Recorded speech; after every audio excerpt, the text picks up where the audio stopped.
বলরামের গুলি লাগলে তটিনী বলে, তোমার তো গুলি লেগেছে, হসপিটালে নিয়ে যেতে হবে। বলরাম বলে, এরকম অনেক গুলি আগে আমি হজম করেছি, তুমি বাড়িতে যাও। এই বলে তটিনীকে সেখান থেকে চলে যেতে বলে, আর মায়াকে বলে মালগুলো সিজ করার ব্যবস্থা করো। তখন মায়া ফোনে কাউকে একটা মালগুলো সিজ করার কথা বলে দিয়ে গাড়িতে করে বলরামকে হসপিটালের দিকে নিয়ে যায়। ওদিকে কর্ণ সমানে পরশুরামকে অপমান করতে থাকলে পরশুরামও তাকে কথা শোনাতে ছাড়ে না।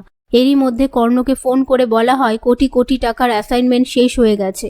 কথা শুনে কর্ণর মাথায় হাত পড়ে। পাশ থেকে পরশুরাম কর্ণকে কটাক্ষ করে বলতে থাকে, আপনাকে প্রেশারের ওষুধ দেব? আচ্ছা, আপনি কফি খান গরম গরম, নাকি ঘোল খাবেন? কথা শুনে কর্ণ আরও রেগে যায়। এরপর পরশুরামকে ফোনে বলা হয় বলরামের গুলি লেগেছে।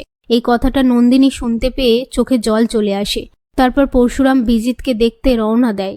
ওদিকে তটিনী পরশুরামের ল্যাপটপ থেকে কর্ণ, কবির, বিজিতকে মেল করে দেয় যে কোটি কোটি টাকার অ্যাসাইনমেন্ট তারা সময় মতন পৌঁছতে পারেনি বলে তাদেরকে 9 কোটি টাকা দিতে হবে। আর পরশুরামের পিএকে বলে, জায়গাটা লক করে দাও, আমি যেখানে এসেছি কেউ যেন জানতে না পারে। এখানকার সমস্ত CCTV footage hard drive delete করে দেবে।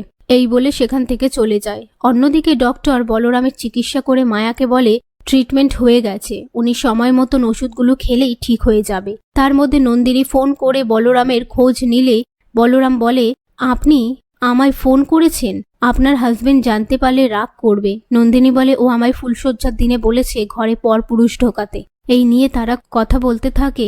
সেই মুহূর্তে গৌরব এসে নন্দিনীর থেকে ফোনটা কেড়ে নিয়ে বলে, আমি জানি আপনি বলরাম বলছেন, আমি যখন এখান থেকে ফিরবো তখন ওকে এই বাড়িতে রেখে দিয়ে চলে যাব। তখন দেখবেন সত্যজিৎ মুখার্জির কি হাল হয়। পুরো বাড়িটাকে আমি শ্মশান বানিয়ে দেব। আপনি আমায় চেনেন না।